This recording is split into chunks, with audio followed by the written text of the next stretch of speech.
We've taken you on a hardware tour, and we've shown you how it stacks up against the Galaxy S3, so the next logical step was to use it as our daily driver for a weekend. Right?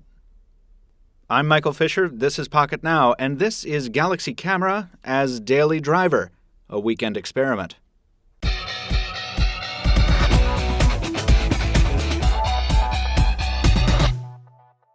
Now, before you say anything, no, this wasn't just a stunt. We really wanted to find out if the Galaxy Camera, which runs the full version of Android and packs a cellular radio, could substitute as a daily driver for some people, specifically shutterbugs, who don't make a lot of phone calls but do communicate in other ways, like via social media and texting. It's similar to the question that came up when tablets first became popular. Could I carry this instead of a phone, or in addition to something like a dumb phone? Is that possible? Is it workable? Is it practical? With the Galaxy Camera, in this use case it admittedly wasn't designed for, the answer is yes, it's possible to use as a daily driver. No, it's not practical, but it's not that far off the mark. I took it for a spin as my daily driver for a weekend on AT&T here in the Boston area, and I came away with these pluses and minuses. First things first, you can't use the Galaxy Camera as a phone in the traditional sense because there's no earpiece and the mic isn't in the right place. Furthermore, there's no phone application in the Jelly Bean build that ships with the camera. But you can use the speakerphone to make and take calls, and Skype works just fine in that regard, with and without video. In video calling mode, the primary shooter is used as there's no front-facing camera. Though the camera has a phone number assigned to it, it's not possible to make calls to or send texts to the device in the customary way. But once again, third-party apps like Google Voice work just fine for this purpose, and Samsung also bundles their own Chat On app for messaging. Of course, since this is an Android device, you can download nearly any messaging solution you like. Facebook Messenger and Gtalk performed very well during our time with the camera.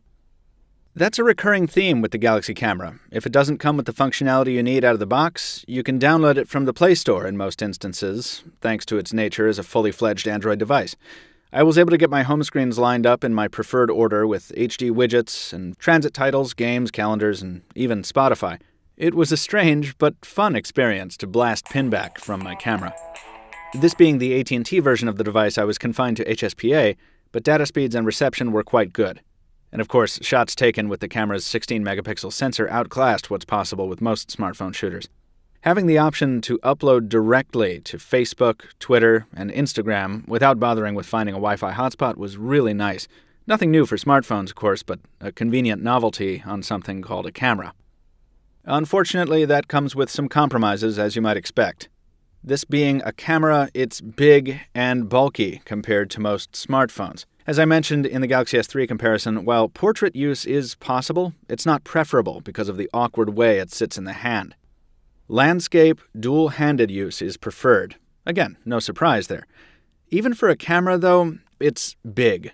This is not a pocketable device because of that massive optical zoom machinery.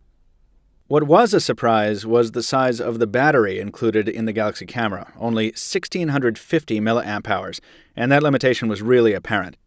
I don't know why Samsung couldn't find a way to include a beefier battery in this big hardware. It was easy to go from a full charge to a depleted cell in just over half a day, with heavy usage.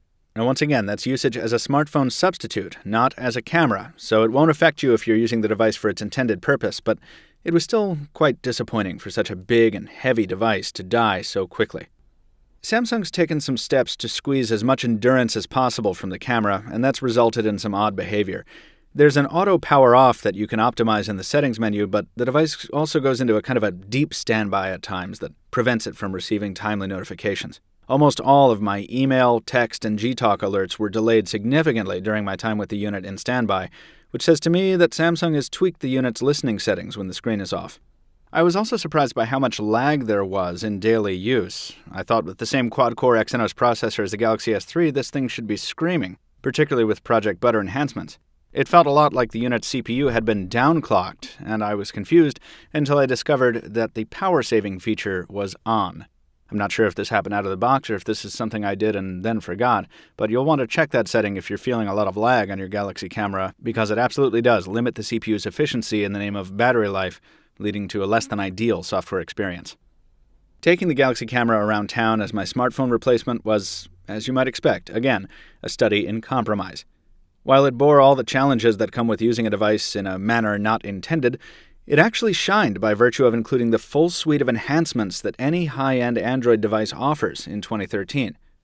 But at $499.99, this is no impulse purchase or trivial investment. While I like it a lot, and it's a very capable camera, I'd wait for the next generation, hopefully with slimmer hardware and a beefier battery, to give this the full thumbs up for data-centric shutterbugs looking to replace their smartphone.